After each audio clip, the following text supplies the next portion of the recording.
Ya Allah, Ya Allah. Assalamualaikum warahmatullahi ta'ala wabarakatuh. Alhamdulillahi rabbil alamin. Wassalatu wassalamu ala sayyidil mursalin wa ala alihi wa sahbihi ajma'in. Rabbi syrah li sadri wa yassir li amri wahlul 'uqdatam min lisani yafqahu qawli. Wala hawla wala quwwata illa billahil aliyyil azim. Allahumma anfa'na bima 'allamtana bi rahmatika ya arhamar rahimin. Allahumma ij'alna minal mukhlasin bi rahmatika ya arhamar rahimin. Qala al-Imam Tirmizi rahimahullahu ta'ala wa nafa'ana bihi wa bi 'ulumi fid dharain amin. Qala, Katanya adalah yang dihikayatkan bahawa Al-Imam Ash-Shibli rahimahullahu ta'ala telah berkhidmat kepada 400 orang guru. Dan beliau juga berkata, aku telah membaca 4,000 buah hadis. Kemudian aku pilih daripada bilangan itu sebuah hadis yang benar-benar aku amalkan, dan aku tinggalkan yang lain daripadanya. Kerana aku telah memperhatikan hadis yang aku pilih ini, dan aku telah mendapati di dalamnya ada keselamatanku dan kesejahteraanku, dan telah terkandung di dalamnya segala ilmu awalin, ilmu orang yang dahulu, dan ilmu akhirin, ilmu segala orang yang kemudian. Maka aku merasa cukup dengan berpegang teguh dengannya. Hadis itu ialah sebuah hadis yang pernah diwasiatkan oleh Rasulullah SAW kepada salah seorang daripada sahabatnya. Hadis itu berbunyi, i'mal li dunyaka biqadri muqamika fiha, wa'mal li akhiratika biqadri baqaika fiha, wa'mal lillahi biqadri hajatika ilaih, wa'mal linnari biqadri sabrika alaiha. Artinya, bekerjalah untuk duniamu sekadar mana engkau akan tinggal di dalamnya, dan beramallah untuk akhiratmu sekadar mana engkau akan berada di sana, dan beramallah kerana Allah sekadar mana engkau berhajat kepadanya, dan buatlah sebarang amalan yang akan memasukkan engkau ke dalam api neraka sekadar mana engkau sabar menahan siksaannya. Wahai anakku yang tercinta, apabila engkau mengetahui hadis ini, maka sebenarnya engkau sudah tidak perlu lagi kepada ilmu yang banyak. Alhamdulillah, pada malam ini kita dapat menyambung kembali kuliah pengajian kita. 2 minggu sekali sepatutnya. Dan pada malam ini insya-Allah kita kembali bersama dengan 2 buah kitab yang menjadi pegangan kita, iaitulah salah satunya disebut sebagai Ayyuhal Walad, dan satu lagi Minyatul Musalli yang ditulis oleh Al-Imam Al-Ghazali rahimahullahu ta'ala. Kita pada malam ini berada bersama dengan salah seorang ulama yang namanya disebut di sini sebagai Al-Imam Ash-Shibli rahimahullahu ta'ala. Ini salah seorang ulama yang hebat di kalangan orang-orang yang mencarilah ulama. Jadi kitab-kitab para ulama kita ini, di samping kitab mereka itu mengandungi ayat Quran dan juga mengandungi hadis-hadis Rasulullah sallallahu alaihi wasallam, dalam masa yang sama kitab juga mereka itu juga mengandungi kisah-kisah dan juga kata-kata nasihat dan kata-kata hikmah para ulama yang terdahulu. Seumpama macam Imam Malik rahimahullahu ta'ala, Imam Darul Hijrah, dia telah menulis sebuah kitab yang terkenal, iaitulah kitab Muwatta, yang kalau kita baca sejarahnya telah menjadi sebab kepada Imam Syafi'i berhijrah daripada Mekah Mukarramah ke Madinah Munawwarah. Diterimanya kitab Muwatta daripada Imam Malik. Lalu kemudiannya Imam Syafi'i telah berusaha menghafaz kitab Muwatta itu dan berjaya mengkhatamkan hafalannya dalam tempoh 9 malam. Alhamdulillah. Jadi kitab Muwatta sebagaimana yang diketahui, kalau kita perhatikan, dia adalah merupakan sebuah kitab yang mengandungi hadis-hadis Rasulullah sallallahu alaihi wasallam, dan dalam masa yang sama dia juga mengandungi fatwa para sahabat dan fatwa tabi'in. Jadi tak ditinggalkan pendapat-pendapat ulama sahabat dan pendapat-pendapat ulama tabi'in. Itu contoh satu. Bahkan dalam kitab-kitab yang lain, seumpama tulisan Imam Ghazali ini, kalau kita perhatikan dalam kitab Ihya Ulumuddin, di awal itu selalunya dimuatkan dengan ayat Quran dalam setiap tajuk, kemudian diikuti dengan hadis, dan kemudiannya akan dimuatkan juga dengan hikayat-hikayat. Sama ada hikayat yang dianggap yang berlaku kepada ulama-ulama yang terdahulu, sama ada umat baginda Nabi Muhammad sallallahu alaihi wasallam, bahkan kadang-kadang juga yang berlaku kepada umat-umat yang terdahulu dimuatkan. Jadi kenapa ni hikayat-hikayat ni sangat-sangat penting? Kenapakah apabila kita ni disuruh dan dicadangkan kepada kita supaya mengkaji sejarah para ulama, orang-orang soleh? Mengapa? Sebab dikatakan inda zikri salihin tanzilur rahmat wan nafahat wal barakat. Ketika mana kita menyebut nama-nama orang yang soleh ini, selalunya akan turunlah rahmat daripada Allah, akan turunlah apa yang dikatakan sebagai nafahat, rahsia-rahsia rohani, akan turunlah keberkatan daripada Allah Subhanahu wa taala kepada kita. Sebab kita akan teringat tentang kisah perjuangan mereka, teringat tentang cara perjalanan hidup mereka, kerana kita disuruh mengikuti cara hidup orang-orang yang baik. Sebab kalau setakat kita baca hadis, kita baca Quran, mungkin itu boleh dianggap sebagai, mungkin kita katakan sebagai cadangan teori, tapi yang diamalkan itu mungkin dah menjadi satu benda yang praktikal. Jadi Quran ialah, Quran itu dia arahan Allah, wahyu Allah. Dia bukan setakat teori manusia biasa, dia panduan. Tapi dalam masa yang sama, panduan itu sifatnya dia bukan bersifat dengan sifat yang dikatakan sebagai terlalu ideal, tak. Tapi dia merupakan sebagai suatu hukum yang waqi'i, yang boleh dilaksanakan dalam waqi'.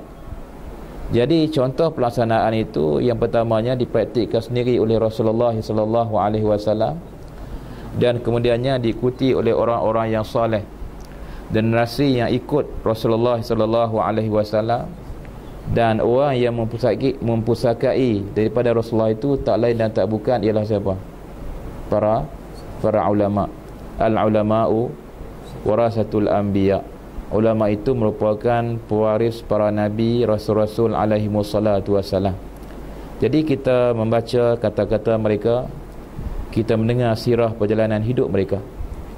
Dan kerana itulah dalam sejarah Islam dihasilkan kitab-kitab yang menceritakan tentang kisah perjalanan para ulama-ulama yang terdahulu, yang dikenali sebagai kutubut tarajum.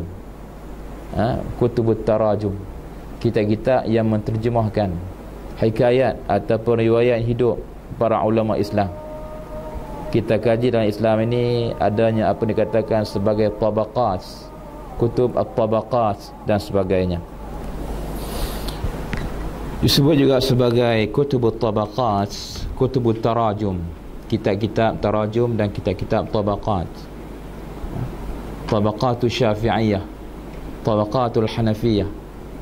Ini kitab-kitab yang menceritakan tentang sejarah para ulama. Bahkan kadang-kadang ketika mana kita membaca kitab itu, kita juga akan berjumpa dengan sebahagian, mungkin setengahnya berjumpa dengan fatwa-fatwa dan pendapat-pendapat mereka. Juga kita boleh mengetahui tentang silsilah ilmu mereka, dan kemungkinan sebahagian daripada ulama itu, yang sebahagian kita ni yang menerima sanad, kadang-kadang juga kita akan melalui dalam sanad kita itu tersebut nama-nama mereka. Macam kalau dalam sanad fiqh umpamanya mungkin orang menerima sanad fiqh mazhab Syafi'i. Mungkin sebelum nak sampai Imam Syafi'i itu, mungkin dia akan melalui Imam Nawawi, melalui Imam Zakaria Al-Ansari, naik kepada Al-Buwaiti dan sebagainya, sebelum sampai kepada Al-Imam Syafi'i. Jadi kita pun tahulah siapa dia, siapa dia, macam mana orang ni, orang yang baik ke orang tak baik ke, kekuatan hafalannya macam mana, tulisannya macam mana, macam mana dia mendidik masyarakat dan sebagainya. Jadi semua itu sebenarnya ada manfaat untuk kita. Jadi kita boleh merujuklah kitab tarajum yang banyak. Cuma kebanyakan kitab tarajum ni ditulis dalam bahasa Arab. Sebab orang Melayu kita ni dia tak banyak kan. Kita ni tak banyak merakamkan ataupun menyimpan sejarah ulama-ulama kita. Mati seorang alim, hilang, tak banyak. Mungkin juga kita hidup dalam tempoh yang lama di zaman penjajah dahulu, dan sebelum zaman penjajah tu, zaman Melaka dahulu pun orang tak kisah sangat. Jadi sampai sekarang ni kitab tarajum dalam bahasa Melayu tu tak banyak. Jadi adalah sikit-sikit tulisan bibliografi 7 wali Allah di Malaysia contohnya, Stok Kenali, adalah sikit-sikit tentang buku-buku yang macam tu. Tapi kalau dalam bahasa Arab cukup banyak, macam Usulul Ghabah, Wafayatul Ayan, macam kitab Al-I'lam li Khairuddin Az-Zarakli, macam juga kita sebut sejarah para wali awliya Allah, sehingga diterjemahkan ataupun diletakkan tajuk kitab itu sebagai Hilyatul Awliya li Abi Nu'aim Al-Asbihani. Mungkin kita boleh baca dalam kitab yang disebut sebagai Siyar A'lamin Nubala lil Imam Az-Zahabi. Jadi kitab-kitab itu merupakan kitab-kitab tarajum. Buntunglah kalau orang boleh bahasa Arab. Buntung. Jadi kalau tak boleh bahasa Arab tu kena mengaji lah. Kena mengaji. Jadi dalam saya nasihatkanlah, kita ada peluang di UAE ni, bermakna kita ambil lah peluang yang ada ni, dia tidak ada di universiti lain. UAE ni dia ada satu peluang, iaitulah di samping kita pandai bahasa Inggeris, kita juga berpeluang besar untuk bijak dan pandai dalam bahasa Arab. Dan bahasa Arab itu sendiri dia bukan bahasa orang biasa, tapi dia bahasa ahli syurga. Jadi kalau kita faham itu, kita tahulah betapa hakikatnya, hebatnya bahasa Arab tu yang sepatutnya kita belajar. Apatah lagi apabila kita boleh bahasa Arab, kita boleh membuka balik khazanah peninggalan ilmu yang ditinggalkan oleh ulama-ulama kita yang terdahulu. Jadi kitab Hilyatul Awliya umpamanya, kitab yang menceritakan tentang ulama-ulama yang bukan sebarang ulama, tapi mereka itu dibentangkan kisah mereka itu dari segi aspek tasawuf ataupun sufi. Jadi dimulakan dengan kata-kata tasawuf, kemudian dicerita kelebihan ulama tertentu itu yang berkaitan dengan ilmu tasawuf. Mungkin dikatakan qawwam, sawwam, dikatakan tasawuf itu sebagai semayang malam banyak, puasa banyak. Maka kemudian diceritakan orang alim tertentu yang dia ni semayang banyak, ataupun dalam masa sama dia puasa banyak dan sebagainya. Dimasukkan sejarah mereka. Jadi penting sejarah ini, sebab kadang-kadang sejarah ni kalau kita kata apa, kita tak ambil tahu, kadang-kadang orang seleweng fakta, maka kita pun terima. Dalam masa sama bila kita terima sampai ke satu peringkat, kalau orang melaknatkan orang tu, kita pun terlaknat sama, sedangkan kita berpegang dengan fakta yang diselewengkan. Ini cukup bahaya. Sebab itulah kalau kita boleh menyelami dan boleh mengkaji kitab-kitab turas kita yang menceritakan tentang sejarah ulama dahulu ni, sangat penting. Tengok Imam Ghazali dalam kitab ni pada malam ini, dimasukkan, disebut Al-Imam Ash-Shibli ni. Ni dimasukkan. Sebab apa ni? Sebab kita diminta supaya ikut cara perjalanan hidup mereka. Tashabbahu bil kirami illam takunu mislahum, fa inna tashabbuha bil kirami falahu, kata orang Arab lah. Kamu ikutlah, berlakonlah juga nak ikut cara perjalanan orang-orang yang mulia. Walaupun kamu ni nak bandingkan dengan mereka tu jauh sekali. Kita makan banyak, mereka puasa banyak. Kita tidak banyak, mereka sembahyang banyak sebelah malam. Tapi tak apa. Tak apa. Cubalah juga ikut. Sebab apa? Sebab dengan cara kita cuba ikut itu, itulah merupakan satu kejayaan kepada kita. InsyaAllah mula-mula mungkin berlakon kan, tapi lama-lama tu jadi betul lah. InsyaAllah. Ini hakikat kehidupan kita. Jadi nasihat Imam Syibli ini, apa yang dia mengkaji, tengok dia mengkaji sampai 4,000 buah hadis. 4,000 buah hadis. Ustaz ambil mana ni? Kata-kata Imam Syibli ni mengkaji 4,000 buah hadis, ada dalil tak? Ada sanad tak? Ini kisah sejarah. Dia tak perlu sanad. Tak perlu sanad. Sebab ada orang tolak, dia kata kalau hadis tu tak sahih, kalau kisah tu tak ada sanad dia, tolak terus.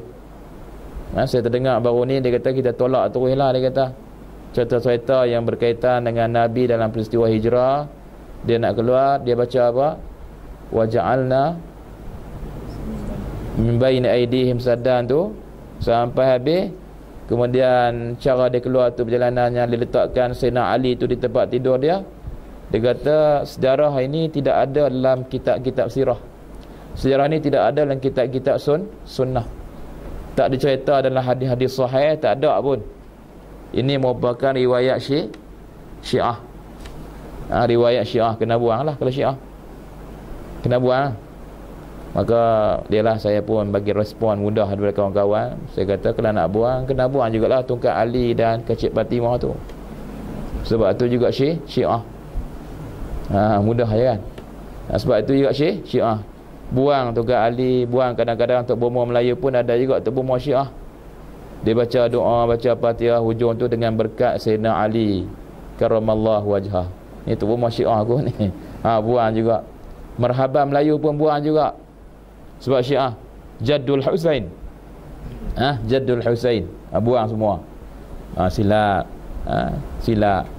Bukan kita katakan kalau kita mengkaji di kalangan, hatta di kalangan apa yang dikatakan sebagai rijal Sahih Bukhari, di kalangan perawi-perawi yang Imam Bukhari meriwayatkan hadis daripada mereka, di kalangan rijal Sahih Bukhari itu pun ada yang dikatakan sebagai tasyayya', orang golongan yang mereka tu condong lah kepada Sayyidina Ali.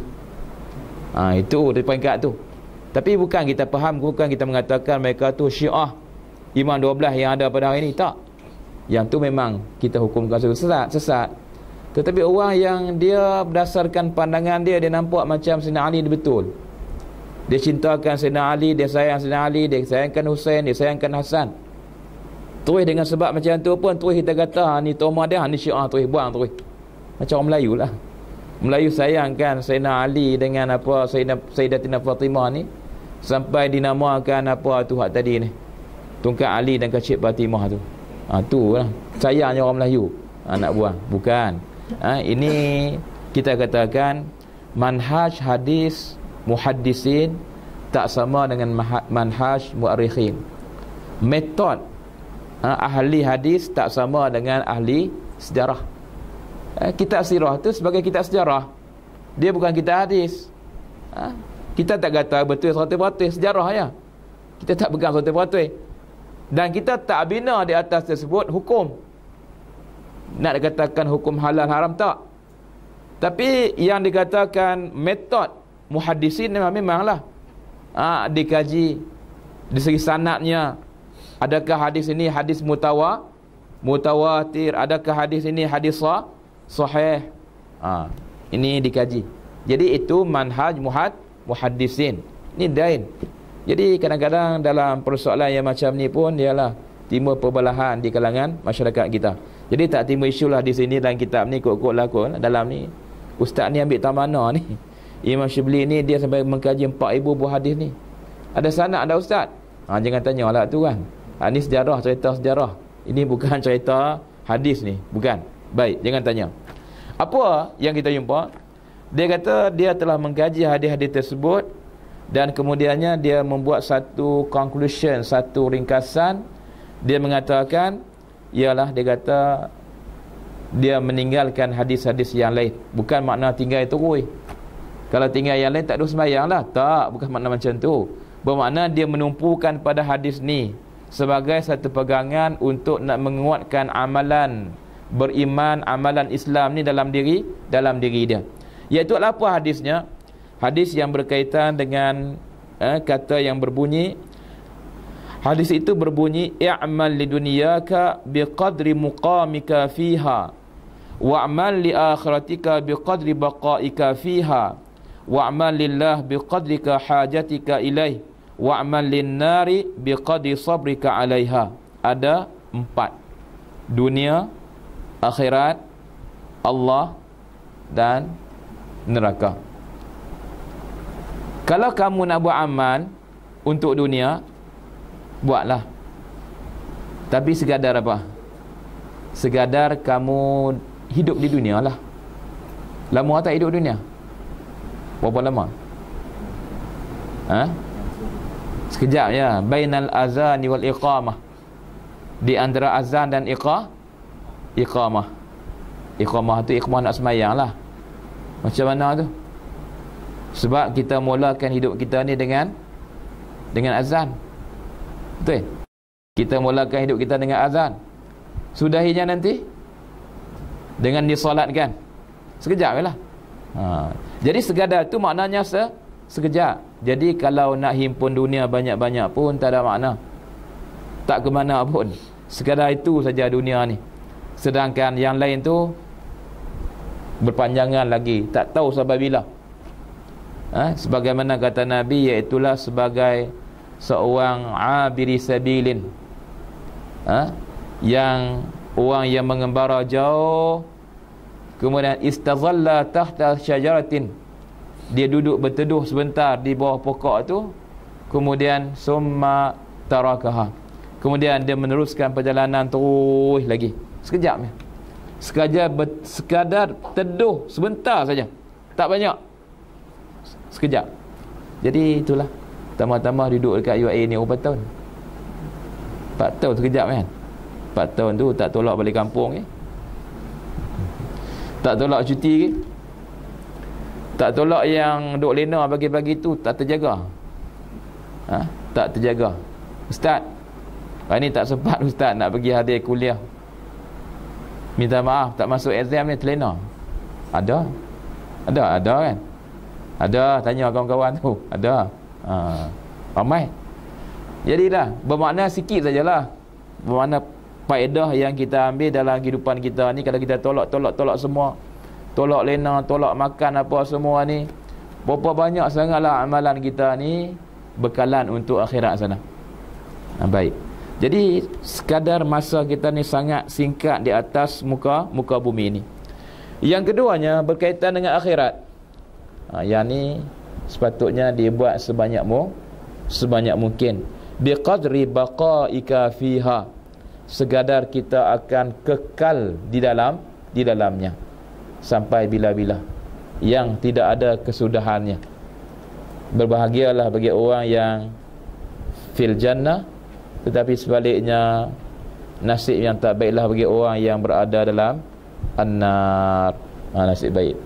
Jadi kalau kita ingat yang macam tu, insya-Allah lah kita ni akan termasuk dalam kalangan orang yang sentiasa berlumba-lumba untuk melakukan amal soleh.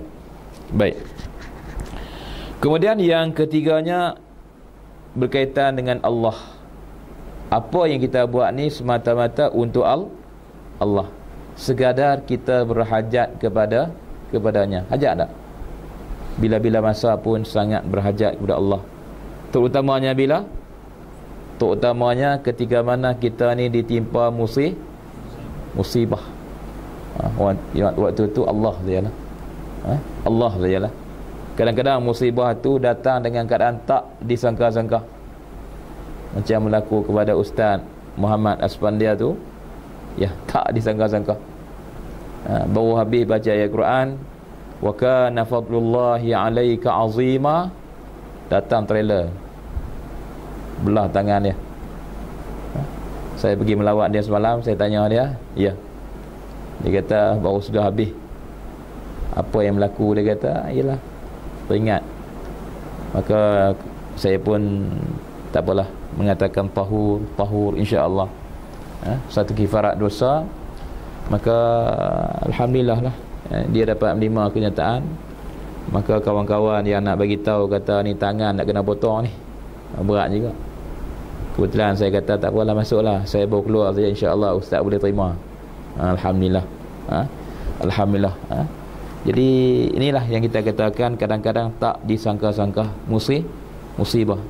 Jadi ialah waktu periksa, banyak-banyaklah ingat Allah, sangat berhajat kepada Allah Subhanahu wa taala. Bila-bila masa pun. Jadi orang yang tak lupa Allah ni, dia buat apa pun dia ingat Allah. Hatta dia buat benda baik pun, nak sembahyang tu, nak sembahyang tu benda baik dah, tapi dalam masa yang sama dia takkan lupa Allah. Dia sembahyang tu dengan perasaan, ingatan dia, kalau Allah Ta'ala tak bagi hidayah, tak bagi petunjuk, tak bagi kekuatan, taubat nasihat, tak mungkin dia melakukan solat. Dia akan memasukkan apa ni, roh, intipati, makna la haula wala quwwata illa billahil aliyil azim dalam diri dia. Jadi kalau masuk ni, barulah dikatakan orang tu takkan sombong, orang tu takkan bongkak, orang tu takkan belagak, semuanya daripada Allah Subhanahu wa taala. Jadi perbahasan yang macam ni tak ada kan. Ada agak ngaji di UA? Tak ada, kecuali ngaji malam ni ada lah. Ngaji siang-siang tu tak jumpa kan, jarang jumpa. Yalah, kalau ngaji hak fiqh saja, dia tak peringat dah. Tapi kalau ngaji malam ni baru peringat sikit-sikit kan. Kita selalu belagak lah kot mana pun. Kalau Allah Ta'ala nak tarik sikit saja nikmat kita ni, kita tak boleh buat apa dah. Kalau dia tarik, kata malam ni balik di rumah nanti nak terkencing, tak boleh kencing. Ataupun balik di rumah ni malam ni tak boleh lena. Tak boleh lena ya? Tak lena bila? Dah 6 bulan tak lena. 3 tahun tak lena. Masya-Allah. 3 tahun tak lena. Ada orang tak lena 3 tahun. Ni Allah Ta'ala tarik nikmat tidur. Nak buat macam mana? Kena mengadu kepada Allah lah. Semuanya daripada Allah Subhanahu wa ta'ala. Dan yang keempatnya iaitulah berkaitan dengan neraka. Ini satu sindiran daripada hadis ini yang disebut oleh Syekh, iaitulah dia kata kalau kita ni sabar, dapat sabar berada dalam api neraka, silalah, buatlah apa pun. Nak buat jahat, buatlah jahat macam mana pun, buatlah. Tapi boleh bersabar ke? Boleh bersabar ke dengan yang kita katakan seringan-ringan azab neraka pun, sekadar meletakkan kaki tu, tapak kaki tu, yang dikatakan itulah azab yang seringan-ringan azab api neraka, yang dikatakan dikenakan kepada Abu Talib, bapa saudara Rasulullah sallallahu alaihi wasallam. Sekadar diletakkan tapak kaki itu, baru kena bahang dia saja, dah apa? Dah menggelegak bahagian otak. Yang ni seringan-ringan azab api neraka. Cuba bayangkan yang lain. Jadi kalau kita fikir macam tu, ialah wa'mal lin-nari biqadri sabrika 'alaiha. Kalau dah kamu tak sabar, ingatlah, jangan buatlah, jangan buat. Maksiat itu jangan dilakukan sama sekali. Ini sebenarnya nasihat yang sangat berkesan daripada hadis ni untuk umat Islam, mengingatkan kita kata kehidupan kita di atas muka bumi ini merupakan kehidupan yang sementara. Kita akan ada penghujungnya, nuktah hujungnya, iaitulah di sana nanti negara akhirat. Dan kehidupan kita ni tak lekang, tak boleh terpisah daripada Allah Subhanahu wa ta'ala. Dan kita mestilah sentiasa juga mengharapkan semoga dijauhkan Allah daripada melakukan amalan-amalan yang boleh membawa kita ni masuk dalam api neraka Allah Subhanahu wa ta'ala. Ini sebahagian daripada wasiat Al-Imam Ash-Shibli rahimahullahu ta'ala yang disebut dalam nasihat yang ke-14 pada malam ini dalam kitab Ayyuhal Walad. Baik, kita masuk dalam kitab Minyatu Al-Musalli. Muka soal ni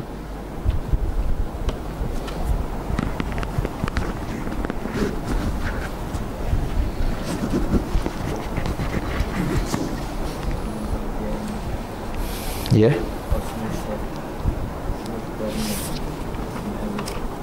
Dah lepas kan? Kau suat bab apa tu? Bab pertamanya dengan mengertinya itu satu syekh.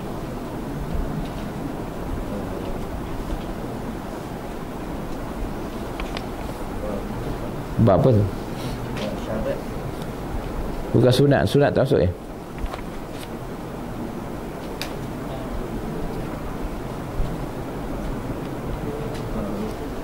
rukunnya itu 13 perkara.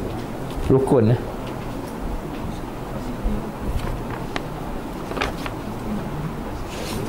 Bukan sunat lah. Saya tak ingat lah.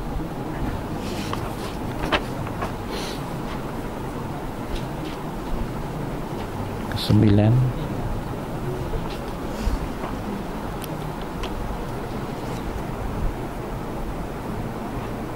Okey.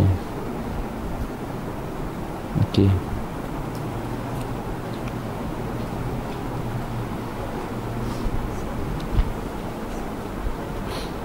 Okey nah. Maka rukunnya itu. Bismillahirrahmanirrahim. Alhamdulillahirabbil alamin wassalatu wassalamu ala sayyidil mursalin wa ala alihi washabihi ajma'in. Qala al-musannif rahimahullahu ta'ala wa nafa'ana bihi wa bi'ulumihi fi darain amin. Qala, katanya, maka rukunnya itu dalam kitab yang ada pada saya ni, pada muka surat 8 ya. Kalau siapa yang ada nuskah yang hijau ni, muka surat 8 bahagian atas. Maka rukunnya itu, rukunnya itu solat. Nya itu solat. Kalau bahasa Arabnya ha lah, ha. Bukan hu. Hu tu muzakkar. Solatun tu dia muannas. Baik. Maka rukunnya itu 13 perkara. Rukun, apa makna rukun? Tiang lah kan? Tiang. Jadi kalau tidak ada tiang, maka seolah-olah rumah tu tak ada lah. Tak ada tiang, tak ada rumah. Tak ada rukun solat, bermakna tidak ada solat.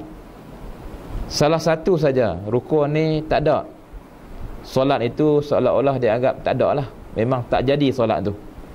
Ini dikatakan rukun, bermakna sesuatu yang tak dapat tidak dalam melakukan sesuatu amalan. Dia merupakan haqiqatus syai', hakikat sesuatu. Yang kalau tak ada hakikat ni, bermakna syai' itu tak ada. Kalau tak ada yang ni, bermakna solat itu tidak ada. Maka rukunnya itu 13 perkara.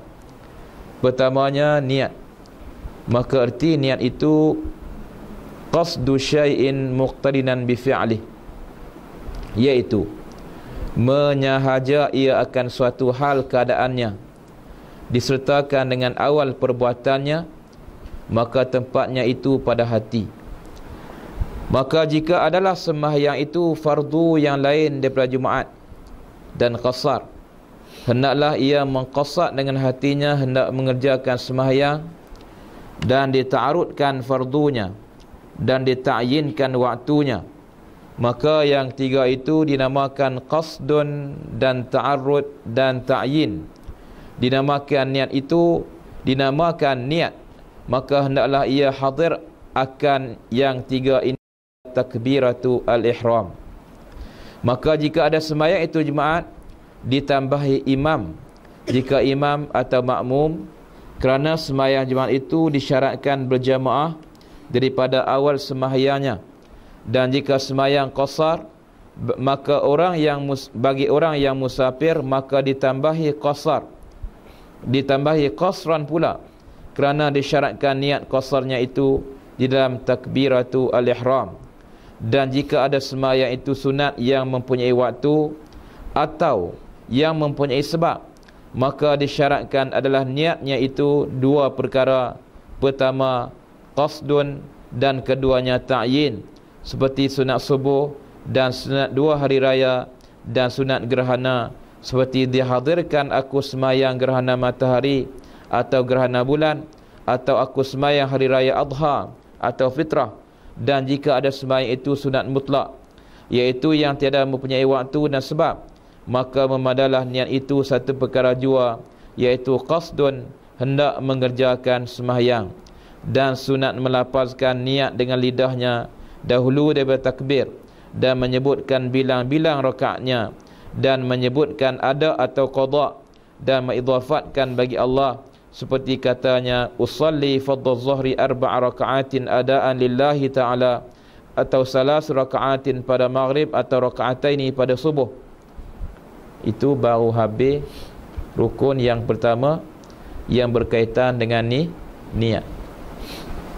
Jadi kalau kita mengajar kat sekolah tu, nantilah ada yang akan jadi ustaz, yang akan jadi ustazah. Kalau dalam buku sekolah tu selalunya dia kata niat je lah, niat. Lepas tu dalam buku tu selalunya dimasukkan lafaz niat lah, usalli fardhal maghribi salasa rakaatin ma'muman lillahi ta'ala. Itu sesuai lah dengan budak-budak sekolah. Tapi untuk orang yang mengaji cara berkitab, dia tak berpada dengan hak tu. Dia detail-detailkan lagi, dia lebih-lebihkan lagi. Lebih-lebih tu dah banyak sangat, lebih-lebih tulisan pula dengan lisan yang kita baca ni, pening baca, lepas tu tak mengaji terus ya. Dia kata payah sangat, dia kata. Belit-belit pula. Ni bahasa bilah ni, dia kata. Tak payah mengaji langsung lah. Baik. Kenapa kitab-kitab lama ni payah? Kenapa ni? Kenapa kitab-kitab baru ni mudah? Kitab baru ni dia lebih kepada pendekatan supaya tersebar, orang pakat-pakat baca, mudah baca. Tapi ada kekurangan cara baru ni, menyebabkan orang hanyalah berpada dengan buku. Dia tak ada tok guru. Dia kata senang je baca, faham terus. Tapi kitab lama ni payah. Apabila payah, apa menyebabkannya? Menyebabkan orang akan cari tok guru nak mengaji. Nak mengaji. Sebab tu orang dulu ni dia jarang sesat. Kalau dia mengaji memang dia tak sesat. Tapi orang lah ni, oleh kerana dia tak mengaji, yang bahayanya kadang-kadang sampai ke peringkat dia salah, dia sesat dalam keadaan dia tak tahu kata dia sesat. Dia kata dia tahu, dia tak tahu kata dia tak tahu, dua kali tak tahu. Jadi masalah. Sebab apa ni? Ialah sebab tak mengaji. Sebab kitab zaman sekarang ni kitab yang sangat mudah. Jadi itu di antara huraian yang dihuraikan oleh ulama Haraki. Umpamanya Syekh Sa'id Hawa rahimahullahu ta'ala, dalam salah tulisan dia tanya, dia mempersoalkan, menimbulkan isu tersebut. Mengapa kitab zaman dulu ni payah? Kadang-kadang tu kita baca, kita cari dhamir tak jumpa. Baca hak mula tu, duk cari dhamir tu bila? Sampai habis tu kita tak tahu dhamir tu kat mana. Kita tengok-tengok dhamir rupanya dua muka surat yang lepas baru jumpa dhamir dia. Kenapa dia payah macam tu? Di antaranya disebut oleh Syekh Hawa rahimahullah, salah satu tujuan yang dia kata ulama-ulama dahulu ni mereka nak mengikat anak murid tu dengan tuan-tuan guru mereka, supaya para pelajar ni di samping mengambil ilmu, bukan ilmu saja, tapi dalam masa yang sama pelajar itu juga akan mengambil amal. Pelajar itu juga akan mengambil hal. Ilmun wa amalun wa halun. Ada ilmu, ada amal, ada hal. Hal ni apa ni? Hal ini berkaitan dengan rohani, berkaitan dengan roh, berkaitan dengan roh. Kita tengok cara tuan guru tu macam mana. Kalau kita mengaji, tuan guru sampai awal. Macam ni malam ni saya sampai awal. Tak apa, saya tak ada masalah. Tapi saya masih terkesan dengan kisah guru saya. Kagum 7 pagi, musim sejuk, lepas main subuh, dalam 2 jam lebih kurang, 7 pagi tu masih kelam lagi sebenarnya, musim sejuk. Allah, sejuk. Salji pun ada turun di tengah-tengah kawasan. Kita sampai lewat, dia duduk ready dah dalam masjid dia, duduk tunggu kita. Malu malu kita. Jadi itu kita dapat ambil hal dia, bagaimana dia sanggup, kita katakan, berkorban nak bagi juga ilmu. Walaupun dengan keadaan dia kita nampak pun taklah kata sihat sangat, taklah masih muda, tapi dah pun tua. Tapi saya kagum. Itu salah seorang guru saya, iaitulah Syekh Nur Al-Qudah rahimahullahu ta'ala, salah seorang ulama Ahlussunnah wal Jamaah yang telah pun mengajar kami beberapa buah kitab semasa waktu saya belajar dahulu, dan dia telah pun meninggal dunia. Ini bekas duta kerajaan Jordan yang dihantar ke Qom di negara Iran. Dia pernah jadi duta.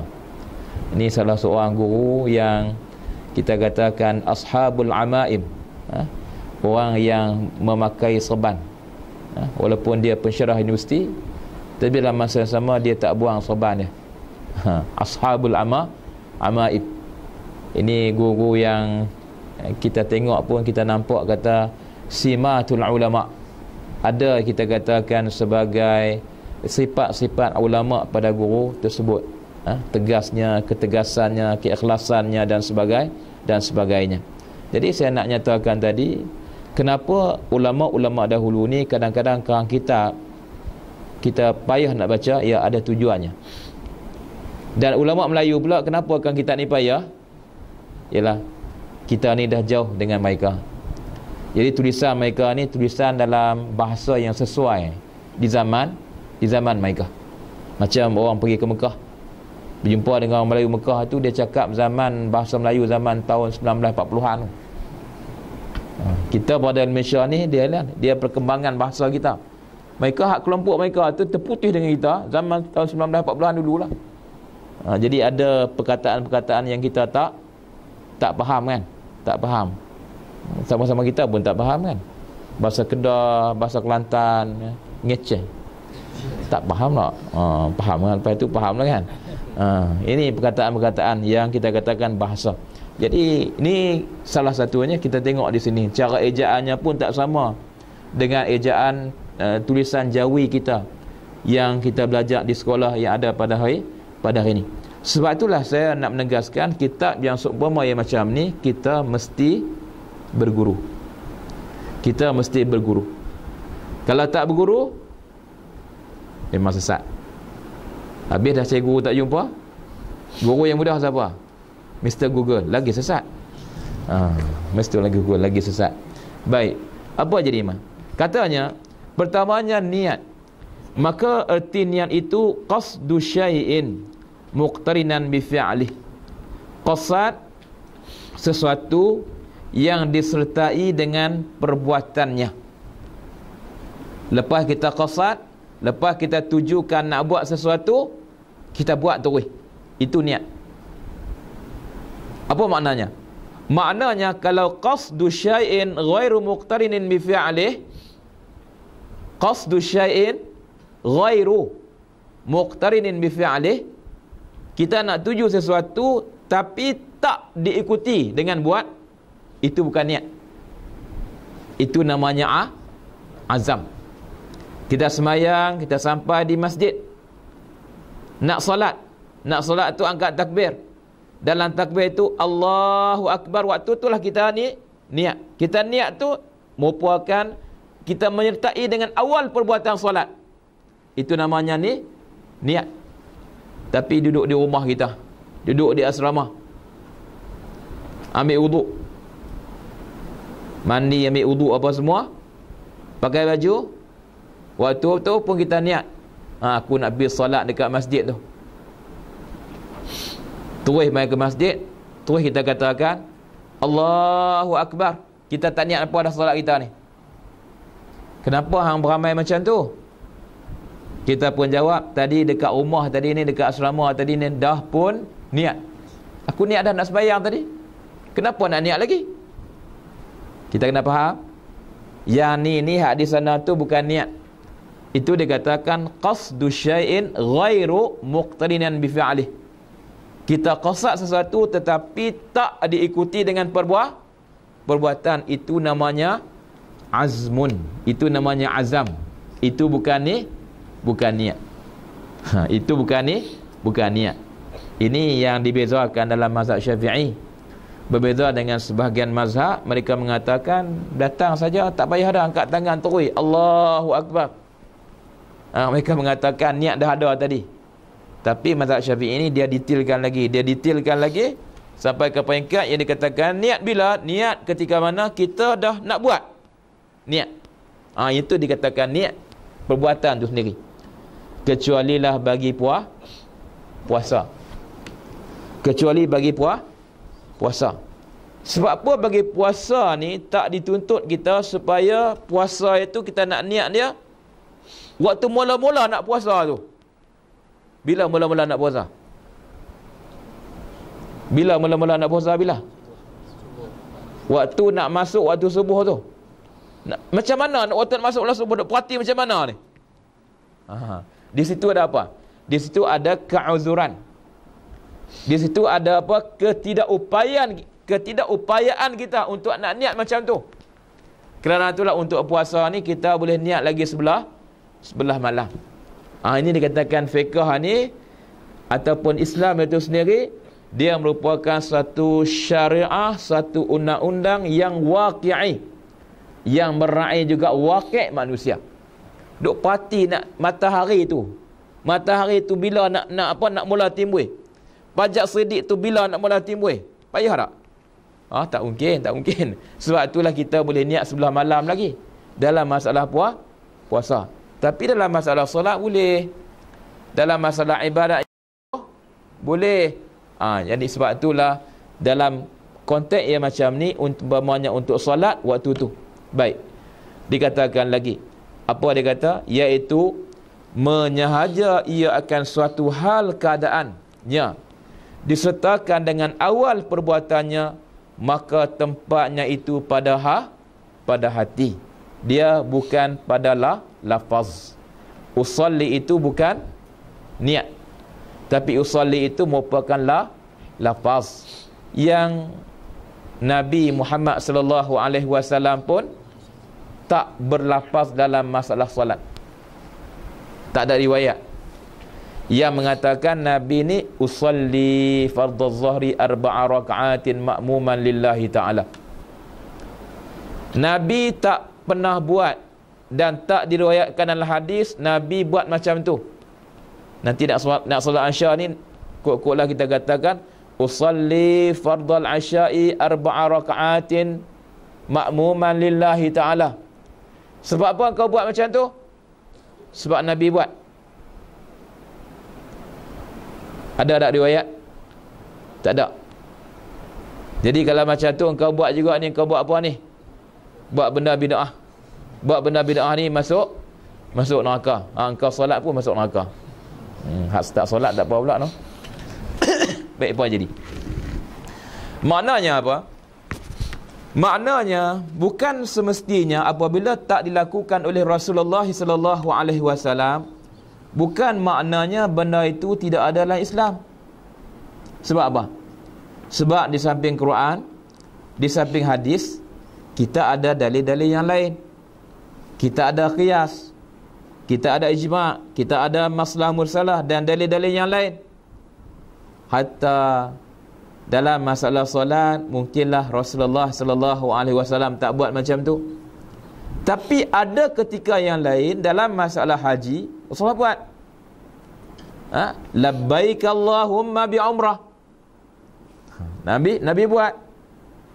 Ataupun juga dalam masalah puasa Nabi juga buat. Inni idzan saimun. Nabi cakap tu, Nabi lafaz tu. Jadi kalau dalam masalah puasa Nabi lafaz, kalau dalam masalah haji juga Nabi lafaz, apa maknanya? Maknanya puasa dan haji itu ibadat, solat juga ibadat. Apa maknanya lagi? Maknanya boleh juga dikiaskan solat ini ke atas ibadat haji dan puasa. Kalau lafaz itu dilakukan oleh Rasulullah sallallahu alaihi wasallam dalam haji dan puasa, maknanya dalam solat pun juga boleh dibuat juga. Qiyas kepada masalah haji dan puasa itu. Jadi dia sabit dengan qiyas. Jadi nak katakan bid'ah tu nanti dulu. Ham ngaji habis dah kah?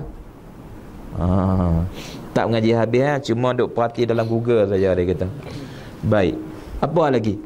Maka jika adalah sembahyang itu fardu yang lain daripada Jumaat dan qasar, hendaklah ia mengqasad dengan hatinya hendak mengerjakan sembahyang, dan dita'arudkan fardunya dan ditakyinkan waktunya, maka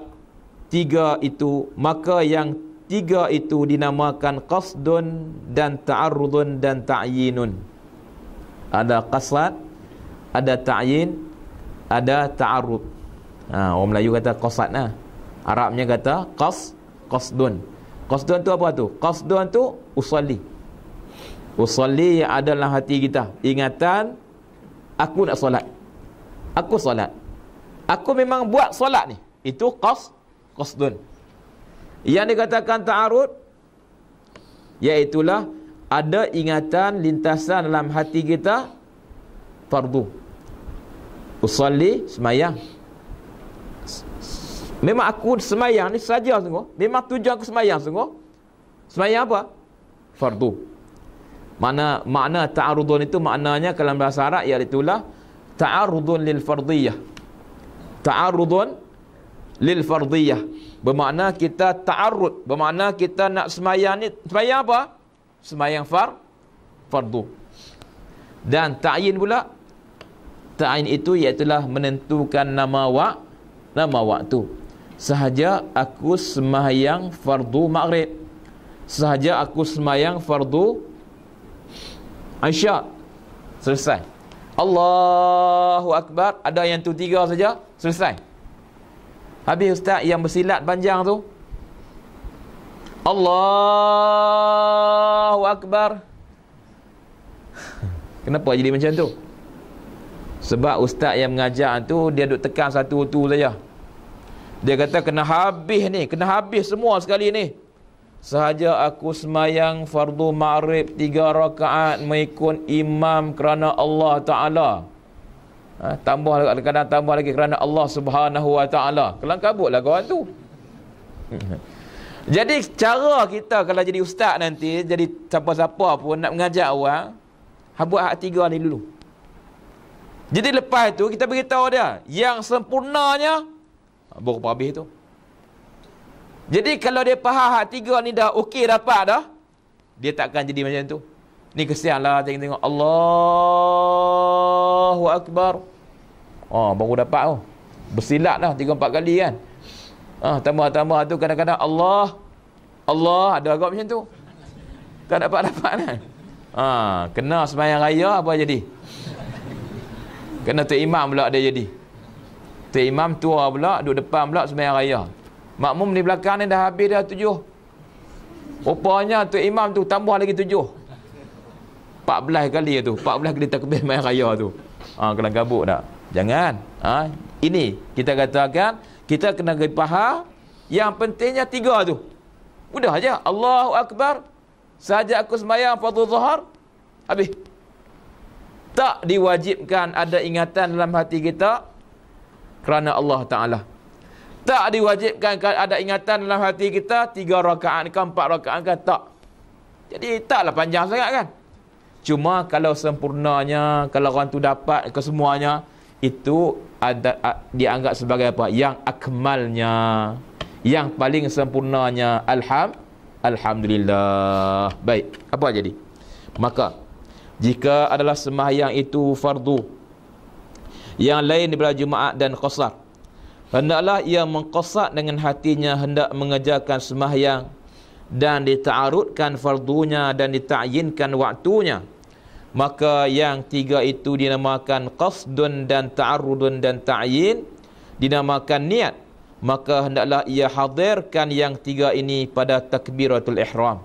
Waktu kita angkat tangan Allahu Akbar, bukan sebelum itu dan bukan lepas itu. Maka jika ada sembahyang itu Jumaat, ditambahi imam jika imam atau makmum, kerana sembahyang Jumaat itu disyaratkan berjemaah daripada awal sembahyangnya. Apa maknanya? Maknanya kalau solat yang kita lakukan itu solat yang lain daripada 2 solat ini, Iaitulah solat Jumaat, solat Jumaat dan solat qasar. Solat Jumaat dan solat qasar. Solat qasar ni solat bila ni? Solat ketika mana dalam musafir. Yang lain daripada dua solat ini memadai dengan tiga itu saja. Qasdun, ta'arudun wa ta'yinun. Tapi kalau untuk sembahyang Jumaat wajib, bukan sunat. Wajib dalam niat itu ditambah lagi kalau imam dia ditambah perkataan imam. Kalau dia imam. Kalau dia makmum wajib ditambah apa lagi? Makmum. Kalau dia makmum. Sebab apa? Sebab solat Jumaat itu dia tak sah dilakukan seorang.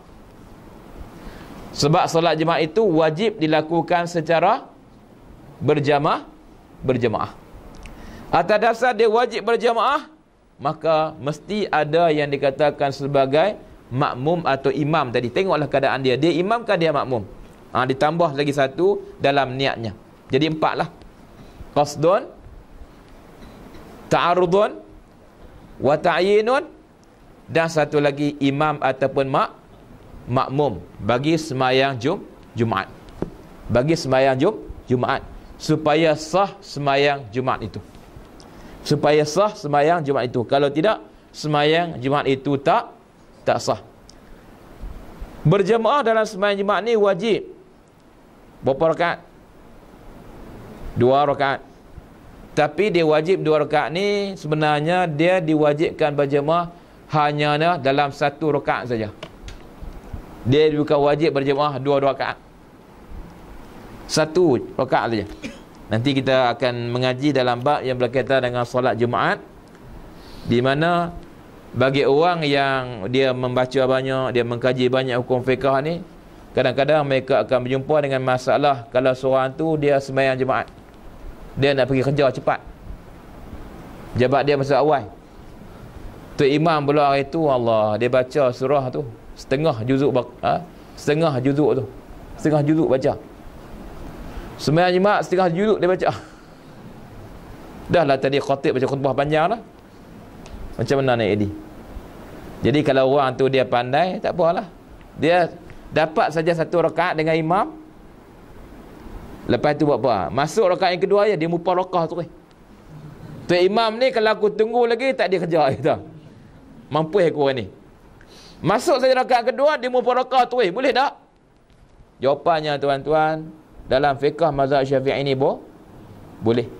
Sebab apa? Sebab yang wajib hanyalah pada rakaat yang pertama saja. Pada rakaat yang pertama saja. Tapi dia boleh pun ada syaratnya pula boleh tu. Tengoklah jumlah jemaah tu berapa orang. Kalau kurang, kalau cukup-cukup je 40 orang, dengan sebab dia muparakah tu habis semua, tak boleh juga. Tak boleh juga. Jadi memang jemaah yang ramai kan, dia muparakah tak apa dah. Dia sembahyang cepat-cepat, dia bagi salam, dia masuklah setengah jam, tengok-tengok tu imam baru sudah. Alhamdulillah aku dia tahu, muncul aku tak ikut tadi. Kalau ikut pun mampu aku dia tahu. Baik. Yang ini masalahnya bagi orang yang ngaji. Tapi kalau kita buat macam tu lah sekali no. Orang sembang habis no satu UA no. Sebab apa ni? Sebab tak mengaji kan. Sebab tak jumpa masalah ni. Sebab tak jumpa masalah yang macam inilah yang disebut dalam kitab-kitab ulama kita. Baik. Maka jika adalah sembahyang itu fardu yang lain daripada Jumaat dan qasar, hendaklah ia mengqasad dengan hatinya hendak mengerjakan sembahyang dan dita'arudkan fardunya dan dita'yinkan waktunya. Maka yang 3 itu dinamakan qasdun dan ta'arudun dan ta'yinun, dinamakan niat. Maka hendaklah ia hadirkan yang takbiratul ihram. Maka jika ada sembahyang itu jemaat ditambah imam, jika imam atau makmum, kerana sembahyang itu disyaratkan berjamaah daripada awal sembahyangnya. Dan jika sembahyang qasar, maka orang yang musafir maka ditambahi qasar, ditambahi qasran pula kerana disyaratkan niat qasarnya itu dalam takbiratul ihram. Yang tadi ni sembahyang Jumaat. Sekarang ni kalau sembahyang tu sembahyang yang qasar, ya, wajib juga ditambah dengan qasran.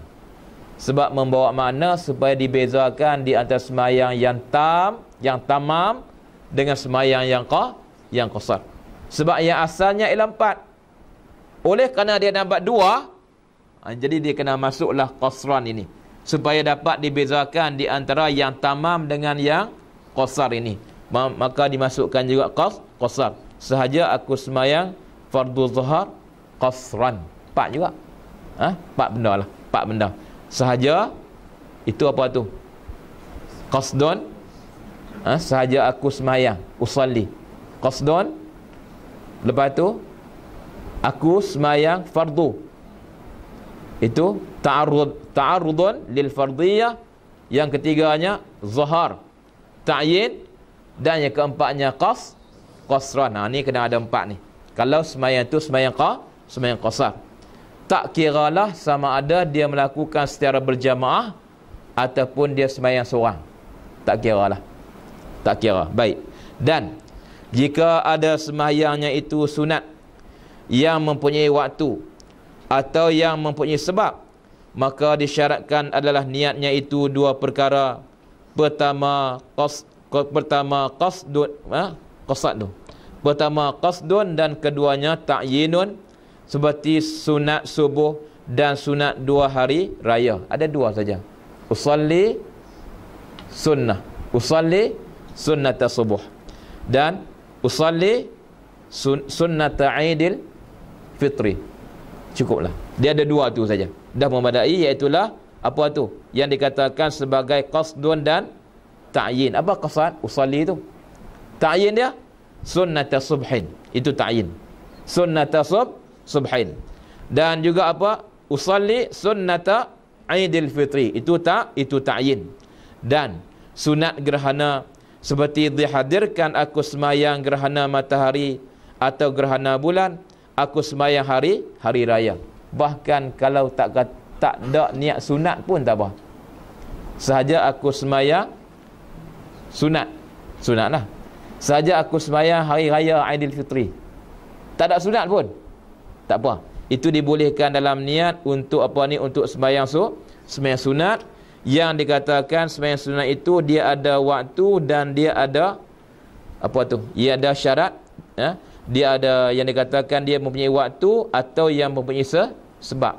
Sebab apa ni? Sebab kerana masuk masjid, sebab kerana nak melakukan semayang fardu subuh nanti, ada semayang sunat sebelum subuh.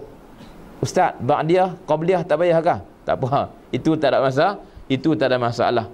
Sama ada kita melakukan sebelum, melakukan lepas, tak dituntut kita dalam niat itu mesti menyebut qabliyah ke ataupun ba'diyah. Jadi kena fahamlah, yang saya katakan perkataan sebut itu ialah sebut dalam hati, bukan sebut dengan perkataan ataupun dengan lafaz. Baik. Dan jika ada sembahyang itu sunat mutlak, iaitu yang tiada mempunyai waktu dan sebab, maka memadalah niat itu satu perkara jua, iaitu qasdun, hendak mengerjakan sembahyang. Nantilah kot-kot siapa balik daripada sini, dia naik motosikal, dia pun buat apa? Dia tengok kiblat sebelah mana, dia pun buat apa? Usalli sunnah. Saja aku sembahyang sunat. Saja aku sembahyang sunat. Sunat apa tu? Sunat apa? Sunat semata-mata sunat. Ini dikatakan sunat mutlak. Sunat yang tidak dinisbahkan kepada mana-mana nama. Saja aku sembahyang sunat. Habis. Allahu Akbar, dalam hatinya sahaja aku sembahyang sunat. Dia pun naik motosikal dia. Sampai ke asrama dia. Alhamdulillah, dapat tadi atas motosikal 2 rakaat. Alhamdulillah. Macam mana tu engkau sujud? Macam mana engkau rokok? Rokoklah macam mana pun, sujudlah macam mana pun. Syaratnya apa? Syaratnya tengok depan lah. Syaratnya tengok depan lah. Syaratnya tengok depan. Rokoklah. Tunduk saja. Rupa-rupanya dia tu duduk sembahyang tu. Tunduk saja. Tak beralih kanan, tak beralih kiri. Duduk baca Fatihah, duduk baca surah. Sampai di asrama. Masya Allah, kalau ada macam tu ni Tok Wali lah ni. Zaman kita ni kalau ada orang macam tu Tok Wali lah tu. Tok Wali lah zaman kita lah kan. Zaman kita ni tak kan, sambil dia bawa kereta, kadang-kadang sambil bawa motosikal tu pun dah tengok WhatsApp lagi. Ini dan tengok apa si Wahab. Bukan WhatsApp, Wahab saya gunakan. Baik. Jadi ialah kalau orang ahli ibadat dia macam tu. Dia tak ke kanan, tak ke kiri. Dia tak buang masa. Biarlah. Kalau dia seorang-seorang tu, kalau dia berasa dia nak buat ibadat, dia akan solat walaupun di atas kenderaan, di atas kereta dan sebagainya. Sembahyang sunat apa tu? Namanya sembahyang sunat mutlak. Boleh dilakukan walaupun berada di atas kenderaan. Syaratnya bila? Syaratnya hanyalah diwajibkan menghadap kiblat ketika mana takbiratul ihram saja. Waktu takbiratul ihram tu menghadap kiblat. Lepas itu tak apa dah. Kanan ke kiri ke itu tak apa dah. Itu dimaafkan. Ini namanya sembahyang sunat mutlak. Boleh dilakukan pada bila-bila waktu, kecuali pada waktu yang diharamkan kita melakukan solat saja, lepas sembahyang subuh ataupun lepas sembahyang asar, itu saja. Baik. Dan jika ada sembahyangnya itu sunat yang mempunyai waktu atau yang mempunyai sebab, maka disyaratkan adalah niatnya itu dua perkara. Pertama qasad dan keduanya ta'yin, seperti sunat subuh dan sunat 2 hari raya, dan sunat gerhana seperti diharirkan akan sembahyang gerhana matahari atau gerhana bulan, atau aku sembahyang hari raya adha atau fitrah. Dan jika ada sembahyang itu sunat mutlak, iaitu yang tiada mempunyai waktu dan sebab, maka memadalah niat itu satu perkara jua, iaitu qasad hendak mengerjakan sembahyang, dan sunat melapazkan niat dengan lidahnya dahulu daripada takbir. Kalau berdasarkan kitab yang kita baca ini, hukum melapazkan niat itu hukumnya sunat, bukan bid'ah. Apa dalil kata sunat? Man sanna sunnatan hasanah. Sanna, daripada kalimah sanna tu datangnya sunat. Man sanna sunnatan hasanah. Jadi ijtihad ulama dalam masalah ni, ulama Syafi'iyah sebahagian mereka telah berijtihad mengatakan dimustahabkan dilakukan lafaz terlebih dahulu, at-talaffuz bin niyah. Sebab apa kata mereka? Berdasarkan pengalaman, berdasarkan tajribah, at-talaffuz bin niyah itu dia menolong untuk memudahkan kita ni niat ketika mana kita mengangkat Allahu Akbar. Jadi dikatakan sunat. Ini disebut oleh Imam Nawawi dan sebagainya, hatta dalam kitab Al-Azkar dan kitab-kitab lain mereka mengatakan dimustahabkan, bukan bid'ah. Bukan bid'ah. Sepatutnya kalau kita nak mengajar, kita beritahulah kata ini ada dalam mazhab Syafi'i. Bukan pendapat Imam Syafi'i, tapi ini ada pandangan yang dihujahkan oleh ulama-ulama Syafi'i, dan mereka ini menggunakan kaedah qiyas, iaitulah menggunakan lafaz ini qiyas kepada apa? Qiyas kepada Nabi SAW berlafaz ketika mana mengerjakan haji, mengerjakan umrah, dan ketika mana mengerjakan puasa sunat. Inni idzan saimun. Ni ada pendapatnya. Ini cara istinbat ulama. Jadi kalau macam tu, kalau kita mengajak, kita ni dianggap sebagai orang yang beradab dengan pandangan ulama. Ni tiba-tiba kalau dah mengajak kelak-kelak terus, ni tak payah buatlah ni bid'ah ni. Tak pernah dilakukan oleh Nabi. Tak pernah dilakukan oleh para sahabat radhiyallahu anhum ajma'in. Allah. Ceritalah sikit. Pandangan mazhab ni sekian, ulama ni sekian. Apa salahnya? Sebab kita ni dah ada satu sejarah yang panjang. Bukan sejarah kita ni kita baru. Dah ratusan tahun, lebih 1000 tahun. Macam-macam ulama yang ada pelbagai aliran dah ada. Apa salahnya kalau kita mengatakan, ya, masih ada ulama yang bersetuju disunatkan kita membaca lafaz niat ini. Wallahu a'lam. Jadi barulah kita dikatakan orang yang beradab dengan pandangan-pandangan ulama yang terdahulu. Baik. Dan sunat melafazkan niat dengan lidahnya dahulu daripada takbir, dan menyebutkan bilang-bilang rakaatnya. Yang tadilah salasa rakaatin, arba'a rakaatin, dan menyebutkan adaan au qadaan. Sunat juga disebutkan lagi adaan au qadaan. Bila sebut ni, sama ada dalam lafaz ataupun juga dalam ni, dalam hati itu, niat dalam hati. Dan mengidhafatkan bagi Allah seperti katanya usalli fadhdaz zahri arba'a raka'atin adaan lillahi ta'ala, atau salasi raka'atin pada maghrib, atau raka'ataini pada subuh. Bermakna itulah yang akmalnya, yang paling sempurnanya. Kita angkat takbir Allahu Akbar, dalam hati kita ni ada semua tu sekali. Itu yang akmalnya. Tapi dah kalau berat sangat, kita baru mengajak orang kampung ni, dia nak mengaji pun mata dah tak nampak kan. Ajaklah yang mudah-mudah, jangan yang payah-payah sangat. Kalau kita tengok tu orang tu dah dihinggapi oleh penyakit was-was, kita pun duk ajak juga kena baca kata macam ni, letihlah kawan tu. Apa salahnya kita mengambil jalan yang mudah? Sedangkan yang dikatakan penyakit was-was itu adalah daripada mainan syaitan yang namanya walhan. Yang namanya walhan ni, syaitan ni ada nama, salah satunya nama walhan, yang kerjanya iaitulah untuk yuwaswisu fi sudurin nas, mendatangkan was-was dalam hati manusia. Ini Quran bagi tahu kita. Quran bagi tahu yuwaswisu fi sudurin nas. Wallahu a'lam. Saya rasa setakat untuk malam ni, insya-Allah kita akan sambung dalam 2 minggu lagi ya. Insya-Allah.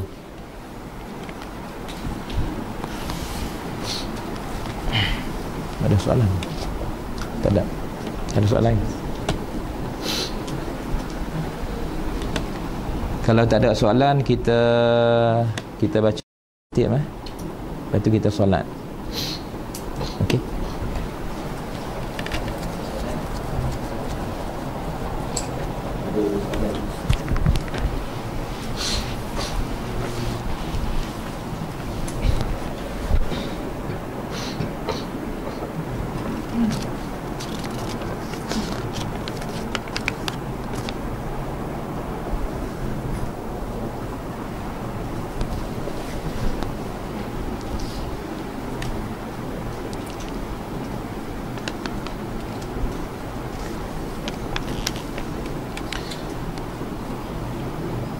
Assalamualaikum. Waalaikumsalam. Apakah hukum jika seseorang itu memutihkan kulitnya dengan alasan hanya untuk nampak cantik? Cantik bagus lah.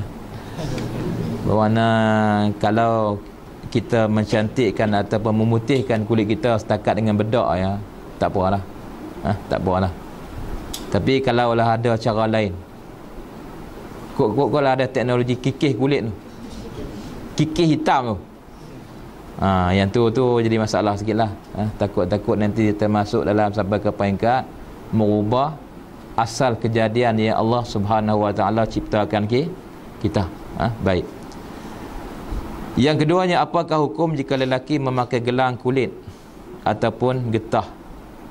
Kulit ke getah ke? Iyalah.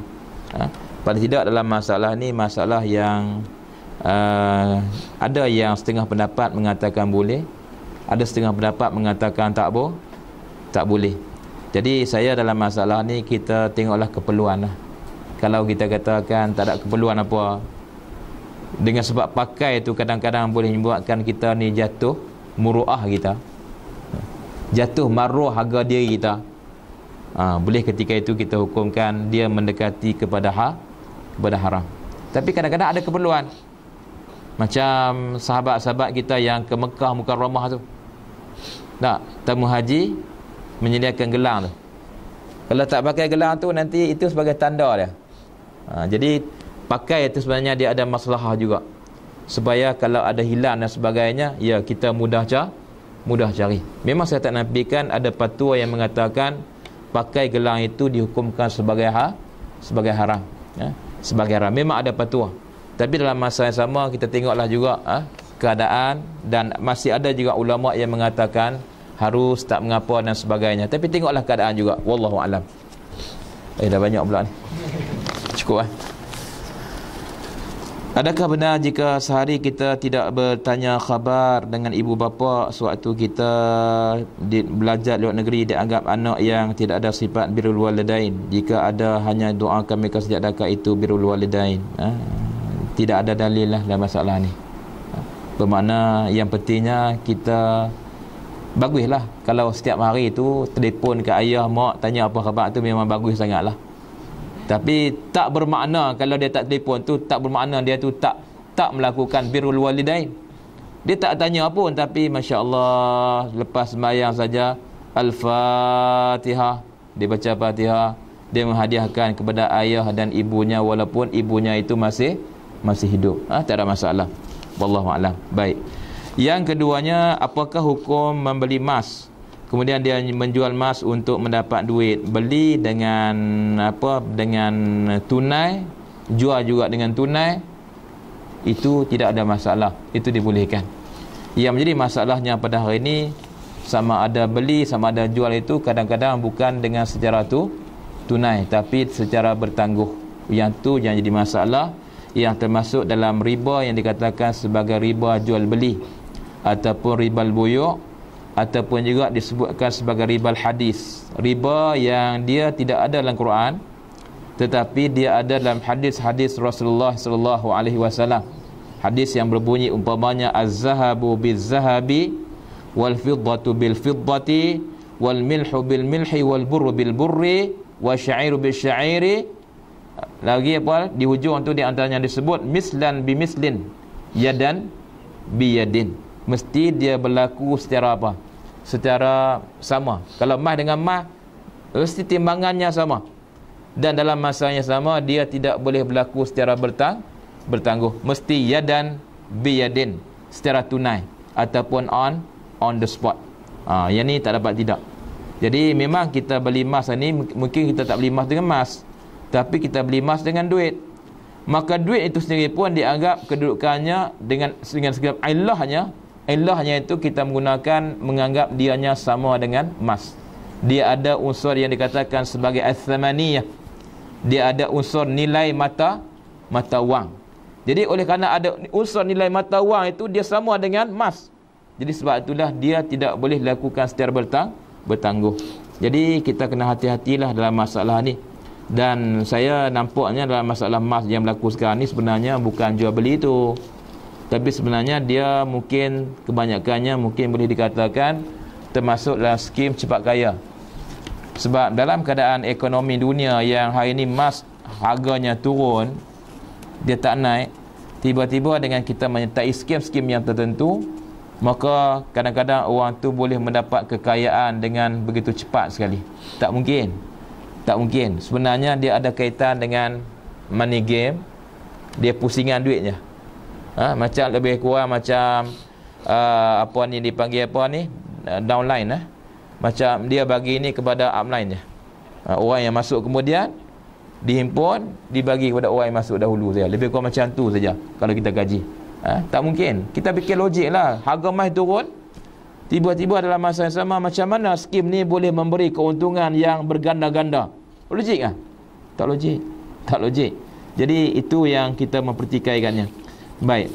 Yang satu lagi dalam bab jamak, diwajibkan atau tidak niat jamak di waktu salat pertama Zuhur, sekiranya jamak takdim, ini tak diwajibkan.